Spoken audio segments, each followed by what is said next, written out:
Lula detonando Campos Neto. Com toda razão, né, pessoal? Tem que detonar mesmo esse Campos Neto aí. Taxa de juros mantida em 10,5%, né? Um dos juros reais mais altos do planeta para enriquecer ricos, bilionários, banqueiros, rentistas, né? E a burguesia internacional que está colocando seu dinheiro aqui no Brasil para chupar o dinheiro da União, do orçamento público, que deveria ir para a saúde, para a educação, para a construção de moradias e para financiar políticas públicas, né? Está indo aí mais de 800 bilhões do nosso orçamento está indo para pagar esse serviço da dívida pública aí, que não traz nenhum benefício para o Brasil e para o povo brasileiro, né? Então, assim, o Lula tem toda a razão em detonar estes canalhas aí do sistema financeiro, do qual o Campos Neto é o grande serviçal atualmente, né? Ele e o Arthur Lira, né? São os dois grandes inimigos do povo trabalhador na atualidade.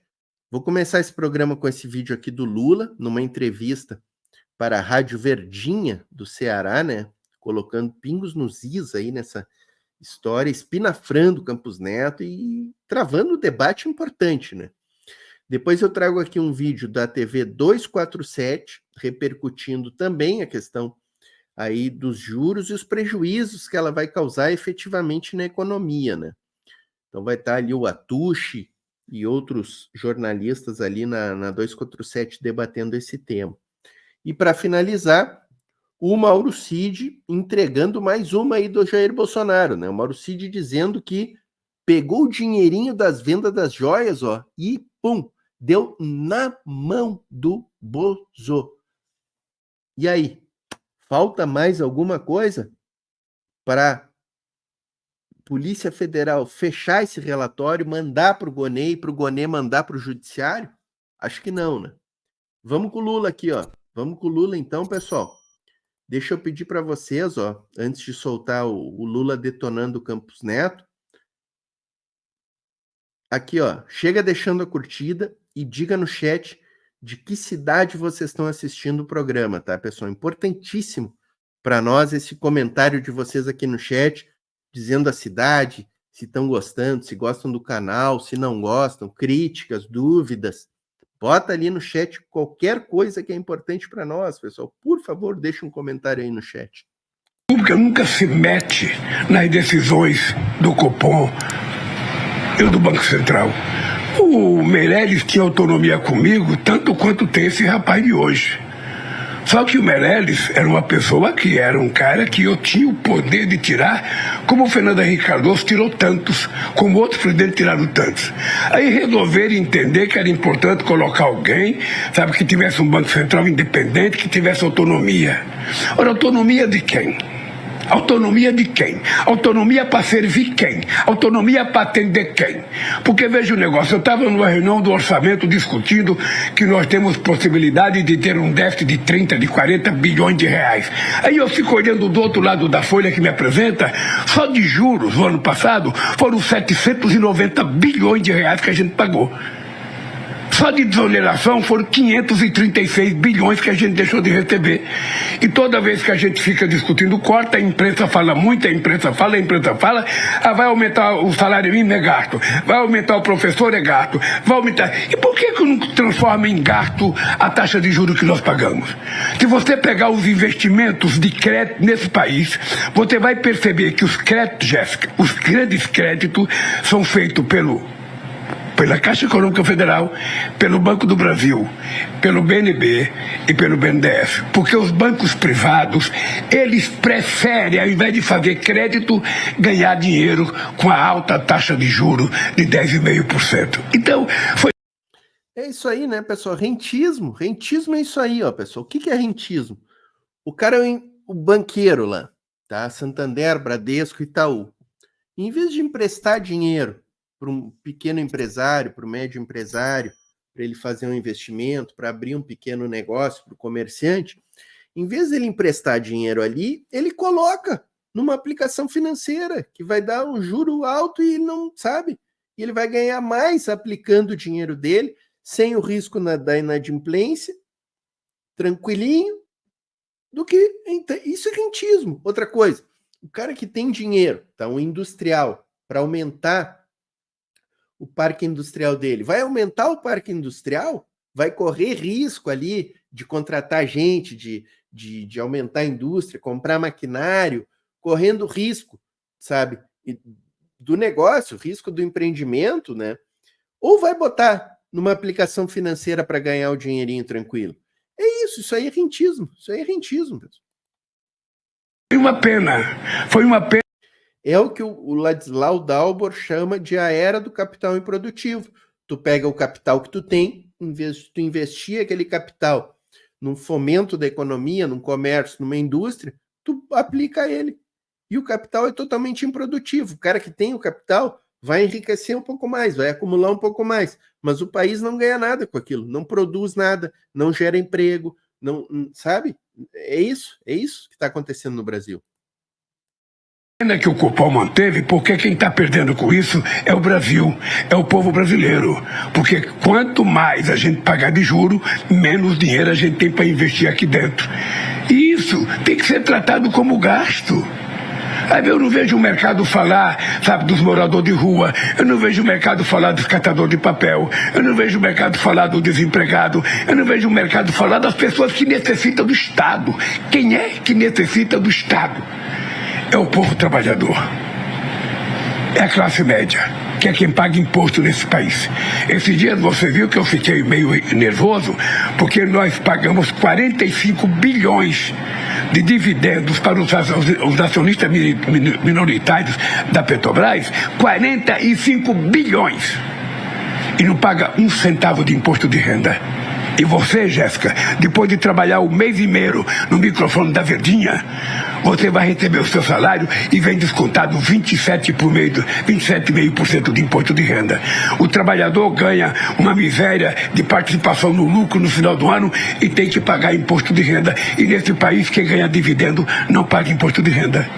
Então, é preciso que a gente tenha um pouco de sensibilidade para as pessoas perceberem que o que nós estamos tentando fazer nesse instante histórico do país é elevar um pouco o padrão de vida das pessoas mais humildes, para que eles se transformem num padrão de consumo de classe média, que as pessoas possam morar numa casinha melhor, possam ter uma escola melhor, possam no final de semana levar a sua família para ir num restaurante, sabe, comer alguma coisa. É só isso que a gente quer.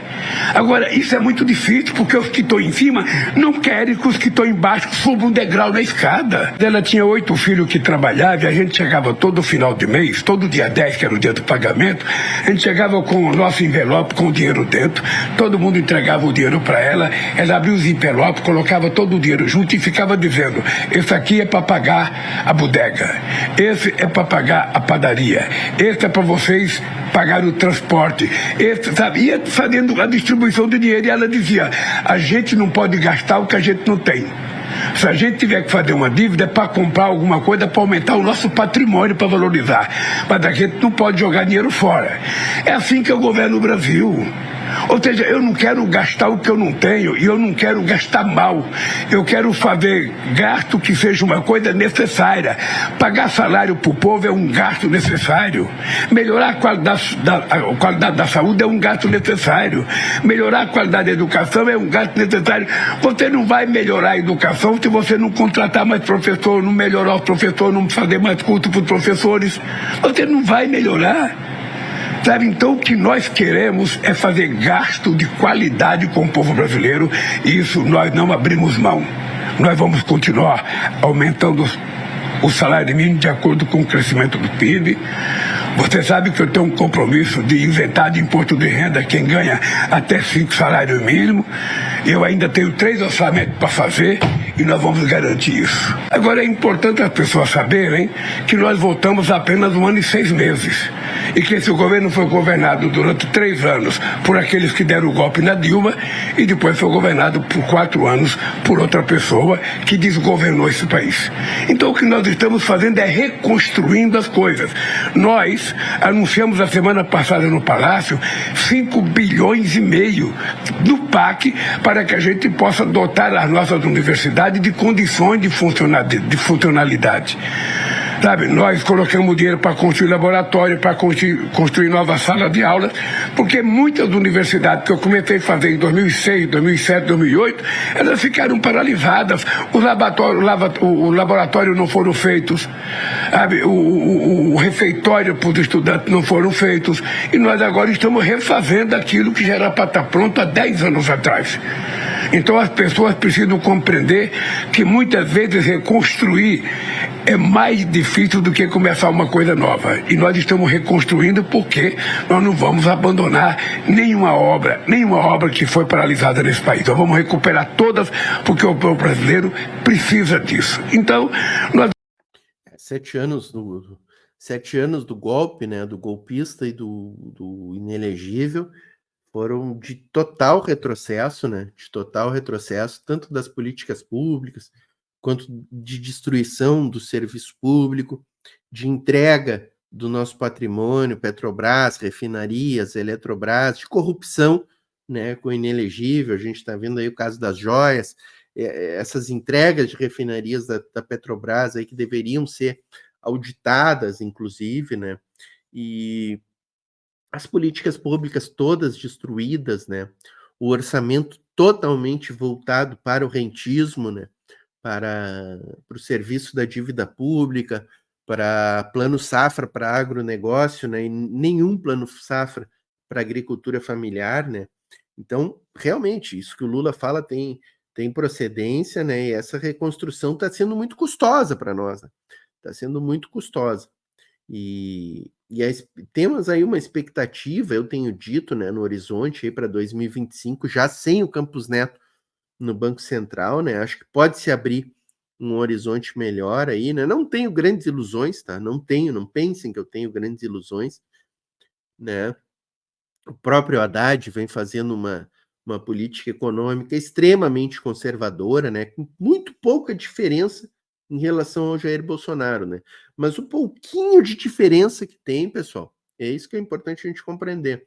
O pouquinho de diferença que o Haddad tem em relação ao Bolsonaro, que é abrir um pouquinho a torneira ali para um planinho safra de 40 bilhões para a agricultura familiar, um investimentinho ali de 300 bilhões do BNDES, da Fazenda na industrialização, né? Pouquinho que tu injeta de dinheiro na economia, bom, já dá um crescimento, né? Veja que com Bolsonaro a média do crescimento foi 1%. O Lula no primeiro ano que entrou já foi a 3%, esse ano a gente deve crescer de novo a 2,5%, 3%, com esse pouquinho esse pinguinho de torneira que o Haddad deixa cair, sabe, pessoal? Imagina se a gente tivesse um ministro da Economia, da Fazenda, mais desenvolvimentista, né? Que liberasse mais, que abrisse mais essa torneira, que em vez de ficar lutando aí por déficit zero e fazendo arcabouço fiscal, uma âncora fiscal na nossa economia, né? Liberasse aí um déficit, por exemplo, de 2%, pessoal. De 1,5%, 2%, um déficit de 2% na economia, já seria quase 200 bilhões a mais injetados no desenvolvimento da nossa economia e ia garantir um crescimento muito maior, criação de postos de emprego. Então, enfim, né, pessoal? Esse é o cenário que a gente está vivendo aí. Estamos nessa fase extraordinária que eu acho, e nós temos uma preocupação com a educação. Veja, eu já convoquei 2 reuniões com todos os reitores desse país. Antes de eu chegar na presidência, Jéssica, nenhum presidente da República, nenhum, você pode pesquisar, você que é uma jornalista bem informada, nenhum presidente da República se reunia com reitores. Pois eu todo ano convoco todos os reitores das universidades e todo o reitor dos institutos federais. Por quê? Porque eu quero ouvir reclamação. Eu quero que eles me digam o que está acontecendo, o que está bom, o que está ruim, porque na medida que eles cobram de mim, eu cobro deles também. Aí é uma via de duas mãos. Eles cobram e eu cobro, eles me entregam e eu entrego. É assim que a gente vai fazer esse país se transformar num país altamente civilizado, num país moderno, num país em que as pessoas têm perspectiva de vida.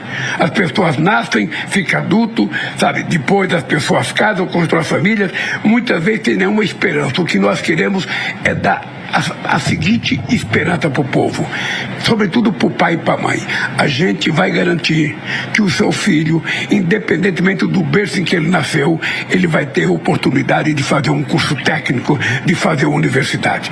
Eu não tenho universidade, Jéssica, eu tenho um curso técnico que eu fiz no Senai. Graças a esse curso, eu aprendi a ganhar mais, eu tive mais estabilidade no emprego, eu fui para o sindicato e virei presidente da República. Então, o que eu quero é que a meninada de hoje tenha a oportunidade que eu não tive no passado, mas que eu acho que todo filho de brasileiro, independente da origem, sabe, social, se é rico ou se é pobre, todos, não importa que seja preto ou seja branco, todos, sem distinção, têm o direito de ter oportunidade de estudar, de trabalhar, de ter acesso à cultura, ao lazer, construir família e viver harmonicamente a sua vida. Tá aí, Mídia Ninja recortando aí essa entrevista do presidente Lula para a rádio Verdinha do Ceará. Com boas colocações, né? Só ali, né? Ali que o Lula está dizendo que quer ser cobrado, que se encontrou com reitores, né? Aí o discurso para a greve dos professores é outra, né? Quando é cobrado fortemente pelos grevistas, dá um discurso dizendo que a greve está atrapalhando o país, aí não fecha muito bem, né?